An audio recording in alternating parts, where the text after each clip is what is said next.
Come DIY a golden disco pinecone garland with me. This originally started because we had an old Christmas wreath that we didn't really like putting up anymore, so I saved all of the pinecones and the fur off of it so that I could give them a brand new life. I also got additional decor like little ornaments, mini disco balls, and these really cute fake pinecone looking acorns that I found at the store and thought they would complement this perfectly.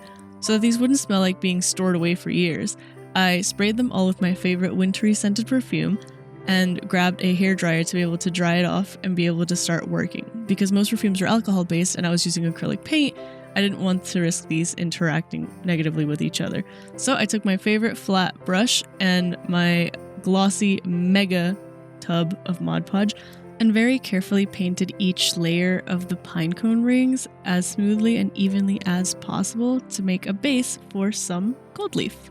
I wanted to have some differentiation between the pinecones, so I did this in two different ways.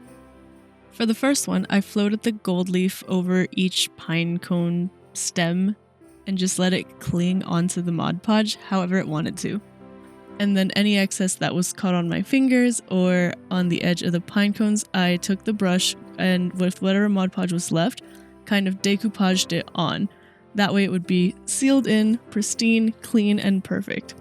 Depending on the finish that you want, you can do one of two things. You can either do this first way, in which you basically laminate the pinecone with gold leaf, or you can stab the brush into the pinecone for a crushed, tinsely, shimmery, glittery feel.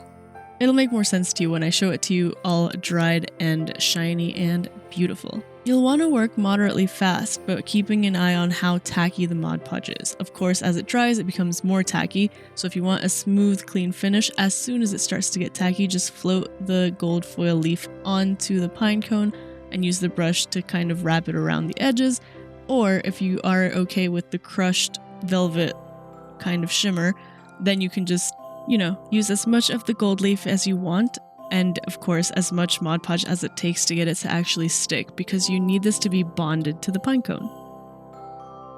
It's of course important to note that the Mod Podge will still look white as it's drying, so don't freak out, just let it dry and set this aside and you'll be able to see the texture after whenever the Mod Podge isn't blocking the light from catching in the reflections. The only advice I would give so that you should make sure to follow is to only foil the top of each layer of pine like so, because that way you'll get that really cool color shift effect depending on which direction the light is hitting the pine cones from.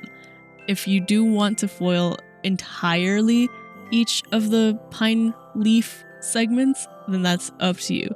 I personally just like to do the tops. It is going to take a little bit while longer if you want to do the flat clean look than the crushed velvet look, as I'm calling it, just because you need to be more careful with how you handle the gold leaf. This took a couple of hours on stream, but I think it was super worth it because it ended up being a lot more reflective than what I was originally going to do, which was to splatter paint them gold. That's kind of where I got the idea to kind of just stab the gold leaf and go for that crushed velvet look, because it was the same effect that I was chasing originally, which was like little snow-capped pine cones. But I ended up liking the flat gold leaf gilded effect a lot better. It just caught the light so much more interestingly. If you have sensitive skin, I'm going to go ahead and tell you you need to wear gloves because you will get Mod Podge all over your hands, especially if you're going to be doing a lot of these. Anyway, this is what I was talking about with only doing the gold leaf on the top of each layer of the pine cone. You get this really cool color shift effect because on the dark side where it's just the pine cone, it absorbs the light and it gives it a lot more dimension.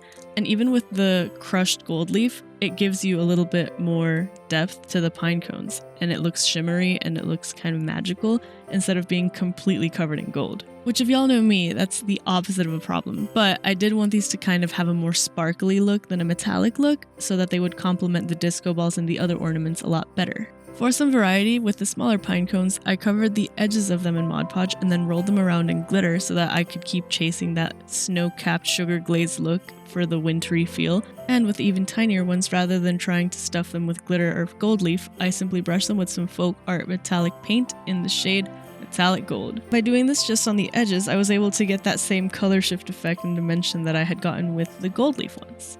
I'm really pleased with all of the different kinds of looks that I was able to get with these pine cones, and also the fact that they were kind of cohesive in shades of gold. For the acorns, I was a little bit more spontaneous because I originally wanted them to just be as is in the garland, but ultimately decided they looked too boring. So instead, I took more folk art paint, this time in the shade Silver Sterling, and brushed it evenly across all of the panels of the acorns. And then once they were dry enough, I took some white matte acrylic paint from Apple Barrel in the shade Snow White, and with a toothbrush flicked it at the acorns in order to give them a little bit of a snowy look. And then I cleared my area of any potential flyaway hazards like the smaller acorns and anything that had stray glitter or paint on it, because I wanted to blow dry these while the paint was still wet so that I could get a dappled effect. Acrylic paint is great because it does dry quickly on its own, but while it's wet you can layer it and manipulate it to get some texture out of it, kind of like you would with oil paint. Once all of the painted elements were done and dry, it was time to bring out all of the other ornaments. So you can see my little disco balls, the golden speckled ones, and then I took some 1.5-inch black ribbon and threaded it through these eyelets that I put into an old sheet that I now use as a curtain or as a backdrop for my stream setup whenever I'm painting or doing any other sort of art.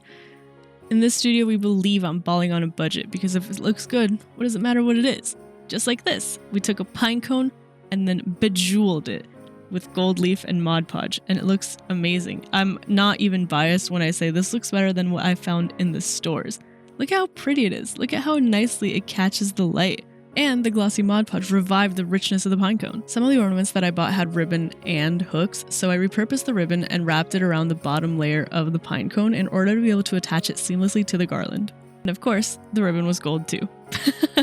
There really is something magical about making something with your own hands, and for some reason, I think it just feels so much better whenever you do it for the holidays. The way I strung up the garland was I took the fir wires and coiled them around my finger first so that they would kind of snake around the ribbon on their own, and then hung the ornaments off of it with the hooks that they came with, and then with the pine cones and the little disco balls, I wrapped them around the coil and just kind of scooted them in until I was happy with where they were placed. There is no rhyme or reason. This is genuinely just based on the vibes, and I was very, very happy with how everything played together, including the glitter. I was a little bit worried that the glitter would clash or take away from it because everything else was really smooth, but it did exactly what I wanted and caught the light like a little sugar glazed donut. I'd have to be super careful with the smaller pine cones to make sure not to break them as I strung them up, but in the future I think I would just get more hooks rather than ribbons or elastic ties. This really came out better than I had imagined. Not overwhelming, not too minimalist, just right. The perfect balance of nature and glitter and gold and sparkle and everything that I consider to be Christmassy and wintry all in one. Ta-da! Happy holidays, Merry Christmas, thank you for watching, I hope you enjoyed this, and if you decide to make your own golden disco pinecone garland, please, please, please, please, please let me know because I want to see all of it. Subscribe for more fun art stuff, and I'll see you later. On that note, I have to clean so much glitter off my floor.